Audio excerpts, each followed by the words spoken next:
Hello students বন্ধুরা, ছাত্ররা, আশা করি সবাই তোমরা ভালো আছো, সুস্থ আছো। আমি আজকে আমার এই ক্লাসটা পার্ট 3 নাম দিয়েছি। এর কারণ হচ্ছে পার্ট 1 এবং পার্ট 2-তে আমি টেন্সের প্রেজেন্ট এবং পাস্ট ফর্মটা বুঝিয়েছিলাম। আজকে আমি তোমাদের ফিউচার টেন্সটা নিয়ে আলোচনা করব। সেই ফিউচার টেন্সটা কি? এটা হচ্ছে ফিউচার মানেই বোঝা যাচ্ছে যে এটা ভবিষ্যৎকাল। ভবিষ্যতে কোনো ঘটনা ঘটবে বা চলবে, হ্যাঁ, বা ঘটবে সেরকম বোঝাতে আমরা নর্মালি ফিউচার টেন্সটা ব্যবহার করি। তা ফিউচার আমি বলেছিলাম যে সূত্র অ্যাপ্লাই করে, কোনো ফর্মুলা অ্যাপ্লাই করে খুব সহজেই আমরা টেন্সটা রপ্ত করতে পারি। তাহলে সেই ফর্মুলাই আজকে আমি ফিউচার টেন্সের ক্ষেত্রে অ্যাপ্লাই করে তোমাদের সামনে দেখাবো। প্লিজ তোমরা একটু মন দিয়ে দেখো। হ্যাঁ, আশা করি এই ভিডিওটা তোমাদের ভালো লাগবে। দেখো, এই ফিউচার টেন্সকে ঠিক প্রত্যেকটা আগের, প্রেজেন্ট এবং পাস্টের মতো এই ফিউচার টেন্সটাকেও 4টে ভাগে ভাগ করা যায়। সেই 4টে ভাগ কি কি? না, এই ফিউচার,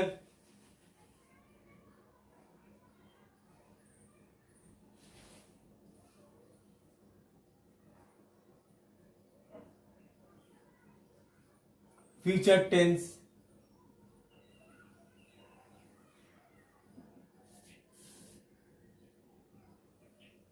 তাহলে দেখো প্রথমে হচ্ছে ফিউচার ইনডেফিনিট।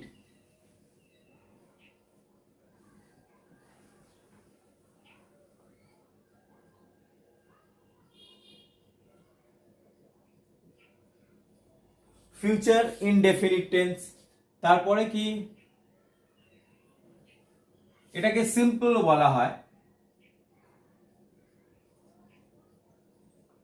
সিম্পল ফিউচার টেন্সও বলা হয়, ফিউচার ইনডেফিনিট বা সিম্পল ফিউচার টেন্স।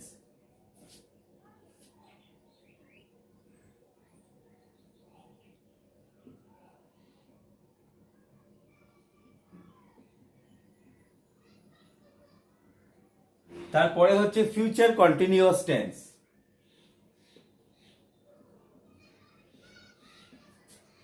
তারপরে আমরা দেখছি ফিউচার পারফেক্ট।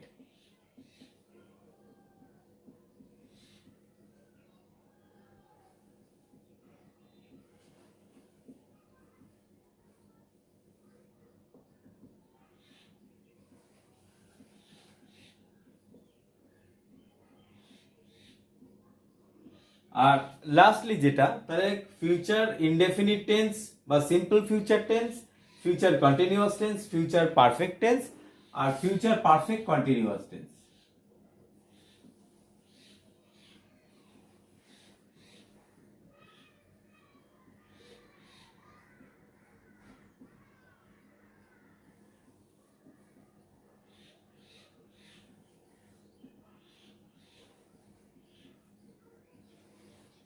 তাহলে আমি দেখলাম যে আমরা কি দেখলাম যে প্রত্যেকটা টেন্সেরই যেমন ইচ টেন্স হ্যাজ 4 ডিভিশনস, সেরকম ফিউচার টেন্সেরও 4টে ভাগ আছে। এই 4টে ভাগ তাহলে কি কি? সিম্পল ফিউচার টেন্স বা future indefinite tense, future continuous tense, future perfect tense and future perfect continuous. এবার ইন্ডিভিজুয়ালি প্রত্যেকটা টেন্স, ফিউচারের প্রত্যেকটা ডিভিশন, সেগুলো নিয়ে আমরা এবার ডিসকাস করব। তাহলে কি হবে, সেগুলো কিভাবে ফর্মুলা অ্যাপ্লাই করে কিভাবে সহজভাবে বোঝা যায়, সেইগুলো এখন আমি তোমাদের বোঝাবো। দেখো, এর যে ফর্মুলা, সিম্পল ফিউচার টেন্স বা ফিউচার ইনডেফিনিট টেন্সের ফর্মুলাটা কি? প্রথমে একটা আমরা জানি একটা সাবজেক্ট বসবে।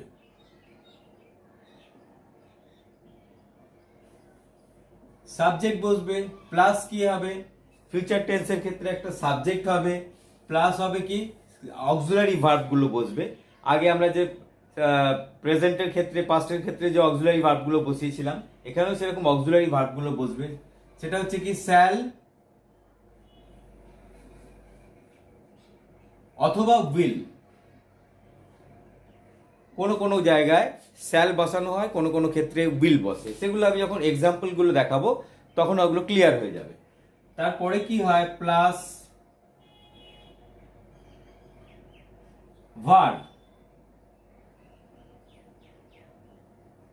Plus others. তাহলে কি হলো? একটা সাবজেক্ট হবে, শ্যাল অথবা উইল বসবে, প্লাস ভার্বটা বসাতে হবে, মেন ভার্ব যেটা। তারপর আদার্স, আদার্স বা অবজেক্ট যেটা পরে বসবে। যেমন আই শ্যাল গো হোম। দেখো, আমি বাড়ি যাব, আই শ্যাল গো হোম।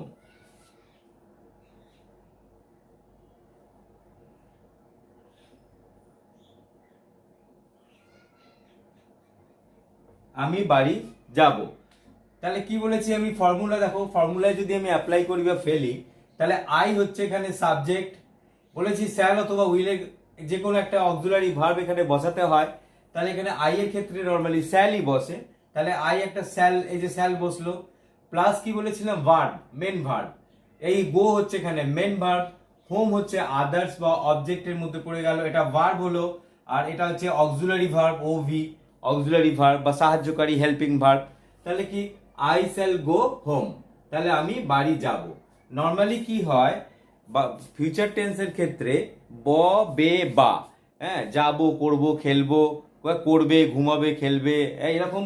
তাহলে কি থাকে, ব বে আর বা, এই তিনটে থাকলেই বাংলায় ক্রিয়ার শেষে, যখন তোমরা ট্রান্সলেট করতে যাবে কোনো কিছু, তখন দেখবে বাংলায় ক্রিয়ার শেষে এই ব বে বা, এই যে যাবো ব, হ্যাঁ, সে খেলা করবে, হ্যাঁ, সে খেলা করবে, সেক্ষেত্রে কি হয়, তাহলে আমি কি বললাম যে বাংলায় ক্রিয়ার শেষে ব বে বা এগুলো থাকলে আমরা চোখ বুঝে বলতে পারি যেটা ফিউচার টেন্সে, সিম্পল ফিউচার টেন্স বা ফিউচার ইনডেফিনিট টেন্সের একটা এক্সাম্পল বা উদাহরণ। আমি বই পড়বো, আই শ্যাল রিড বুক। দেখো, আই সাবজেক্ট শ্যাল বা উইল বললাম শ্যাল, রিড বুক বই পড়বো, রিড হচ্ছে পড়া, মেন ভার্ব বুক। সে বাড়ি যাবে, হি উইল গো হোম। আমি বললাম কোনো কোনো ক্ষেত্রে শ্যাল বসে, কোথাও কোথাও উইলও বসানো হয়। তাহলে হি উইল গো হোম, তাহলে হি সাবজেক্ট, উইল হচ্ছে অক্সিলারি ভার্ব, গো হচ্ছে মেন ভার্ব, হ্যাঁ, ও এটা auxiliary verb, main verb, auxiliary verb ওভি, আর এটা হচ্ছে হোম, হোম হচ্ছে কি অবজেক্ট বা আদার্স। সেরকম মনি ঘুমাবে, মনি উইল স্লিপ। আমি তাকে একটি কলম দেব, তাহলে আমি কি বললাম, দেখো এই যে এখানে কি হলো, তাহলে এই যাবে বে, হ্যাঁ, বে ব বে বা, এখানে দেব ব, হ্যাঁ, এরকম এরকম থাকলে ব বে বা এরকম ফিউচার, এগুলো আমরা নর্মালি ফিউচার টেন্সের ক্ষেত্রে ব্যবহার করি। কন্টিনিউয়াস টেন্স, যেটা নিয়ে এখন আমি আলোচনা করছি, এর ফর্মুলাটা কি হবে, দেখো একটা সাবজেক্ট বসবে,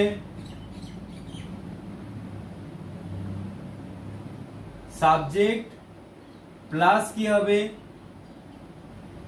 শ্যাল অথবা উইল,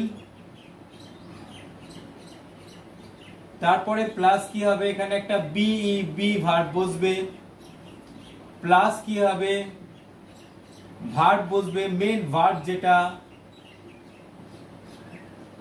প্লাস আইএনজি যোগ করতে হবে, প্লাস আদার্স।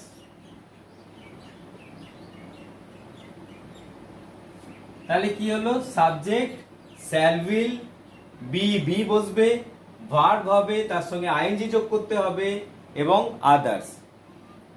এবার এর কিছু উদাহরণ যদি তোমরা দেখো তাহলে তোমাদের বিষয়টা আরো পরিষ্কার হয়ে যাবে। এবার আমি কিছু উদাহরণের কথা বলছিলাম, যেটা দেখলে তোমাদের এই ফর্মুলাটা পুরোপুরি ক্লিয়ার হয়ে যাবে। সেটা কি, দেখো শিলা বইটি পড়তে থাকবে, শিলা ভবিষ্যতের কথা, ভবিষ্যতে যেটা কাজটা কন্টিনিউ হবে, শিলা একটা বই পড়তে থাকিবে, পড়িতে থাকিবে, এইরকম বোঝালে এই যে শিলা, তাহলে কি হবে, শিলা, তাহলে আমি কি বলেছি সাবজেক্ট, তারপরে শ্যাল অথবা উইল হবে, উইল, তারপরে একটা বি বসাতে হয়, বি, তাহলে উইল বি। আমি তারপর কি বলেছি মেন ভার্ব, আমি কি জানি বই পড়া, ভার্ব হচ্ছে রিড, তাহলে রিড। এবার আমি কি বলেছি মেন ভার্বটার পরে একটা আইএনজি যোগ করতে হবে, তাহলে রিডিং, তাহলে শিলা উইল বি রিডিং। আর আদার্স হচ্ছে কি না বই, একটা বই, Sheila will be reading a book, এই বুকটা আদার্স বা অবজেক্টের মধ্যে পড়ে গেল। তাহলে এই হচ্ছে সাবজেক্ট, এই আমি ফর্মুলা অনুযায়ী উইল বসালাম, হ্যাঁ, তারপরে বি ভার্বটা বসলো, তারপরে মেন ভার্বটা বসলো, এটা হেল্পিং ভার্ব, তারপর মেন ভার্ব, তার সঙ্গে আইএনজি এবং এ বুক একটা আদার্স বা অবজেক্ট ব্যবহার করলাম। সেই রকম তারা দৌড়তে থাকিবে, they will be running, they will be running. তারপর দেখো সে স্কুলে যেতে থাকবে, he will be going to school.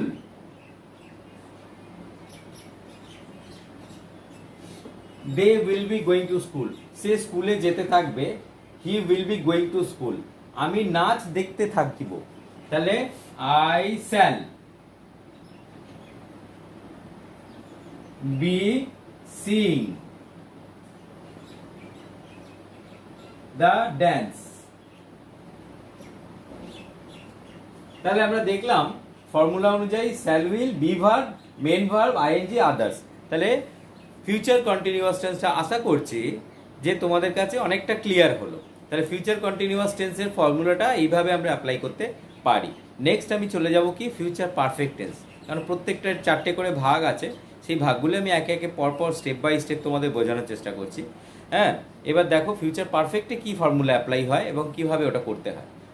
দেখো ফিউচার পারফেক্ট টেন্সের ক্ষেত্রে কি হয়, ফিউচার পারফেক্ট টেন্সের বলতে ভবিষ্যতে কোনো একটা কাজ নির্দিষ্ট সময়ের মধ্যে শেষ হবে বা সমাপ্ত হবে, এইরকম বোঝালে আমরা ফিউচার পারফেক্ট টেন্স বলি।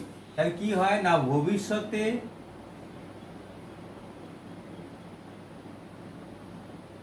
কোনো একটা কাজ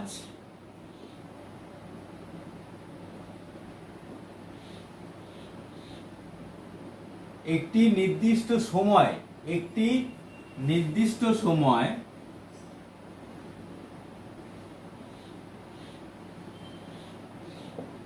শেষ বা সমাপ্ত।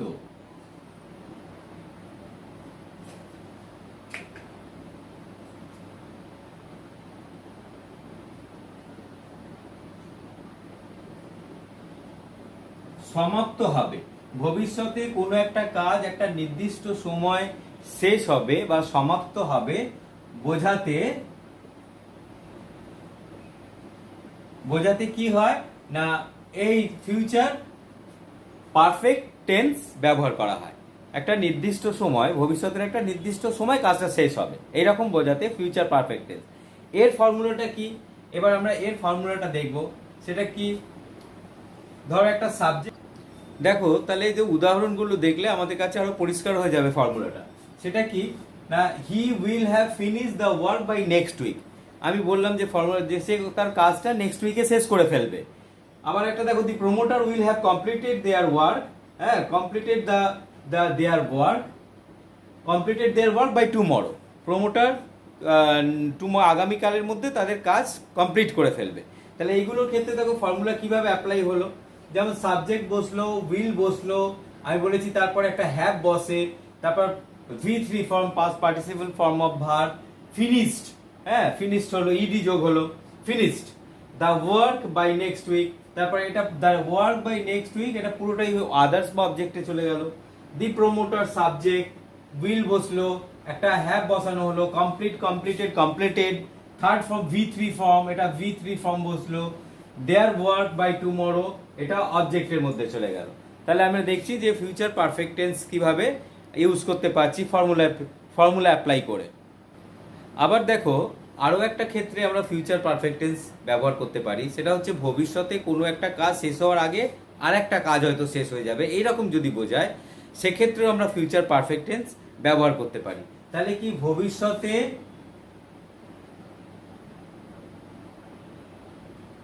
কোনো একটি কাজ শেষ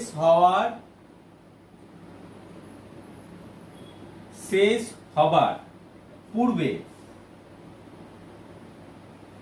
যদি অন্য একটি কাজের সমাপ্তি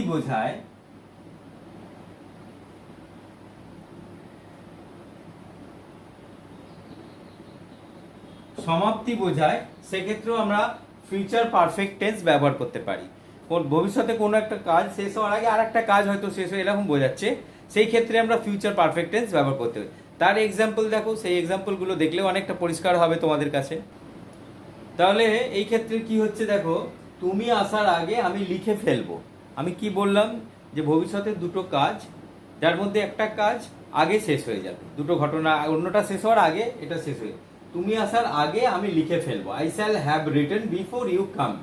তাহলে এই ক্ষেত্রেও আমরা পাস্ট ফিউচার পারফেক্ট টেন্স ব্যবহার করতে পারি। আবার মধু যাওয়ার আগে মিতু চলে যাবে, Mitu will have left before Madhu goes. তাহলে ওপরের এক্সাম্পলটা আমি দেখছি যে তুমি আসার আগে আমি লিখে ফেলবো, আমি লিখে ফেলবো, আর আমার লেখার কাজটা আগে হয়ে যাবে, তারপরে তুমি আসবে। তাহলে সেই ক্ষেত্রে কি হচ্ছে, আই শ্যাল হ্যাভ রিটেন। তাহলে আমি দেখছি আই হচ্ছে subject, shall verb, auxiliary verb. আচ্ছা, হ্যাভ আমি বললাম একটা হ্যাভ বসাতে হয়, এটাও অক্সিলারি, আই শ্যাল হ্যাভ, এটাও একটা অক্সিলারি ভার্ব, হেল্পিং ভার্ব। হ্যাঁ, আর কি পারফেক্ট টেন্সের ক্ষেত্রে হ্যাজ বা হ্যাভ বসাতে হয়। তারপরে আর কি এখানে written, write main verb, write হচ্ছে মেন ভার্ব, তার থার্ড ফর্ম হচ্ছে রিটেন, রাইট, রোট, রিটেন। তাহলে রিটেন বসলো, বিফোর ইউ কাম এটা পুরোটাই অবজেক্ট হয়ে গেল। ফিউচার টেন্সের জন্য শ্যাল বসালাম আমরা। হ্যাঁ, তাহলে ফিউচার টেন্সের জন্য শ্যাল বসলো, হ্যাভ ফর্মুলা অনুযায়ী হ্যাভ বসালাম, তারপর রাইটের থার্ড ফর্ম রিটেন হলো, আর বিফোর ইউ কাম অবজেক্ট। তাহলে এটা মেন ভার্ব, তার সঙ্গে ING, shall have auxiliary verb. হ্যাঁ, তাহলে আমরা দেখছি সাবজেক্ট, অক্সিলারি ভার্ব, ভার্ব, তারপর আমরা শ্যাল বা উইল। হ্যাঁ, তারপরে কি হ্যাভ বসলো, written before you come, written, right, wrote, written, third form. এবার আমরা কি চলে যাব না, নেক্সট আমরা আলোচনা করব ফিউচার পারফেক্ট কন্টিনিউয়াস টেন্সে। ফিউচার পারফেক্ট কন্টিনিউয়াসটা কিভাবে ফর্মুলা ফেলে অ্যাপ্লাই করব সেইটা এখন আমি তোমাদের দেখাবো। দেখো, ফিউচার পারফেক্ট কন্টিনিউয়াস টেন্সের ক্ষেত্রে কি হয় না, ভবিষ্যতে কোনো একটি কাজ কিছু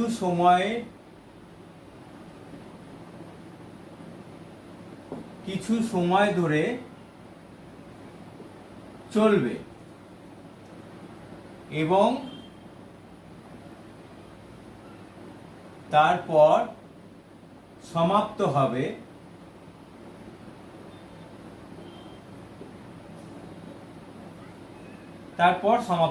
এরকম বোঝালে ফিউচার পারফেক্ট টেন্স হয়। ভবিষ্যতে কোনো একটা কাজ কিছু সময় ধরে চলবে, হ্যাঁ বেশ কিছু সময় ধরে চলবে এবং তারপর কাজটা শেষ হবে, এইরকম বোঝাতে আমরা future perfect tense, future perfect continuous tense ব্যবহার করি।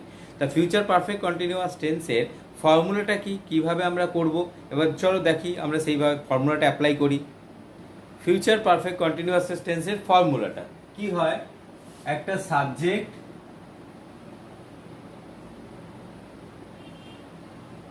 প্লাস শ্যাল অথবা উইল প্লাস হ্যাভ বিন,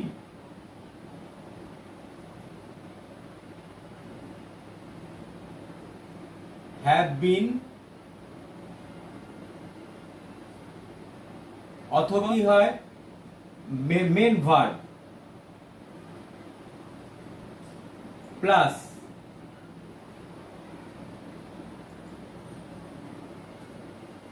তাহলে সাবজেক্ট, শ্যাল, উইল, একটা হ্যাভ বিন প্লাস ভার্ব হয়, প্লাস তার সঙ্গে আইএনজি যোগ হবে, প্লাস আদার্স। তাহলে আমরা দেখলাম ফিউচার পারফেক্ট কন্টিনিউয়াস টেন্সের ফর্মুলা কি। এক্সাম্পল দেখো, সেগুলো দেখলে আর একটু বেশি ক্লিয়ার হবে। যেমন তিনি ভবিষ্যতে হয়তো 10 ঘন্টা ধরে কাজ করিতে থাকিবেন, এই ক্ষেত্রে কি হয়, হি উইল, দেখো হি উইল হ্যাভ বিন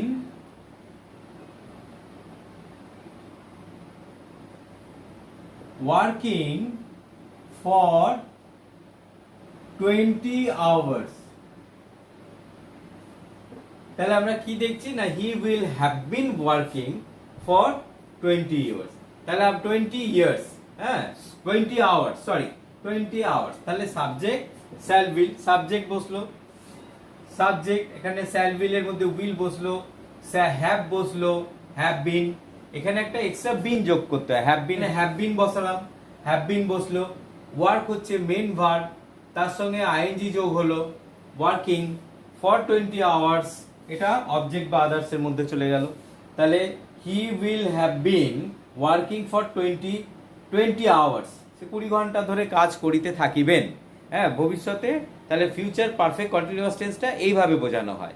আরও কিছু এক্সাম্পল, যেমন ফিউচার পারফেক্ট কন্টিনিউয়াস টেন্সের ক্ষেত্রেও কি দেখা যায় যে ভবিষ্যতে কোনো একটা কাজ করতে চলতে হয়তো অন্য কোনো একটা কাজের চলতে অন্য একটা কাজ আগে শেষ হয়ে গেল, সেক্ষেত্রেও আমরা ফিউচার পারফেক্ট কন্টিনিউয়াস টেন্স ব্যবহার করি। তার এক্সাম্পলগুলো কি সেগুলো দেখো। তাহলে দেখো কি হয়, বলছে ফিউচার পারফেক্ট কন্টিনিউয়াস টেন্সের ক্ষেত্রে কোনো একটা কাজ ভবিষ্যতে অন্য একটা কাজের আগে পর্যন্ত চলতে থাকবে, এরকম কোনো একটা কাজ অন্য একটা কাজের আগে পর্যন্ত চলতে থাকবে, এইরকম বোঝালে আমরা ফিউচার পারফেক্ট কন্টিনিউয়াস টেন্স ব্যবহার করি। তাহলে subject shall will, have been বা has been, verb ING plus others plus verb plus ING plus others, এই ফর্মুলা অ্যাপ্লাই করবো। তাহলে কি ধরো এরকম কাজটা কি বলছে, কি কোনো একটা কাজ ভবিষ্যতে অন্য একটা কাজের আগে পর্যন্ত চলবে, হরি আসার আগে পর্যন্ত আমরা খেলতে থাকবো। তাহলে হরি আসবে তার আগে পর্যন্ত আমরা খেলতে থাকবো। We shall have been playing before Hari comes. তাহলে দেখো উই সাবজেক্ট, শ্যাল হ্যাভ বসলো, বিন যোগ হলো, প্লে মেন ভার্ব তার সঙ্গে আইএনজি যোগ হলো, বিফোর হরি কামস। তাহলে কি এখানে একটা অবজেক্ট বা আদার্সে চলে গেল, শিক্ষক আসার আগে পর্যন্ত তারা পড়তে থাকবে। তাহলে দেখো এখানে কি বলছেন, একটা কাজ ভবিষ্যতে অন্য একটা কাজের আগে পর্যন্ত চলছে, শিক্ষক আসবে কিন্তু তার আগে ছাত্ররা পড়তে থাকবে, হ্যাঁ। তাহলে সেক্ষেত্রে they will have been reading before the teacher comes. They subject will have বসালাম, বিন যোগ হলো, রিড মেন ভার্ব তার সঙ্গে আইএনজি যোগ হলো, বিফোর দ্য টিচার কামস, এটা অবজেক্ট বা আদার্স এর মধ্যে চলে গেল। তাহলে আজকে এই পার্টে এটা this is my third part, কারণ ফার্স্ট সেকেন্ড অলরেডি আমি ডিসকাস করে নিয়েছি, টেন্সের প্রেজেন্ট ফর্মটা আর পাস্ট ফর্মটা। এটা আজকে আমি এটা আজকে ফিউচার টেন্সটা নিয়ে আলোচনা করলাম। আশা করি তোমরা বুঝতে পারলে, হ্যাঁ। এবং তাহলে কমেন্ট বক্সে তোমরা লিখে জানাতে পারো যে যদি কোনো অসুবিধে থাকে বোঝার, তাহলে I will try my level best to help you. ব্যাপারটা হচ্ছে যে তোমরা প্লিজ আমার এই চ্যানেলটাকে গ্রো করার জন্য সাবস্ক্রাইব করো, হ্যাঁ। তাহলে কি হবে, I will get the energy and also it will help to grow my channel. সুতরাং আমি আশা রাখবো যে তোমরা আমার চ্যানেলটা দেখবে, লাইক করবে, শেয়ার দেবে এবং সাবস্ক্রাইব করবে। Please subscribe my channel. Thank you. আবার তোমাদের সঙ্গে দেখা হবে, হ্যাঁ। ভালো থাকবে, সুস্থ থাকবে, বেস্ট অফ লাক।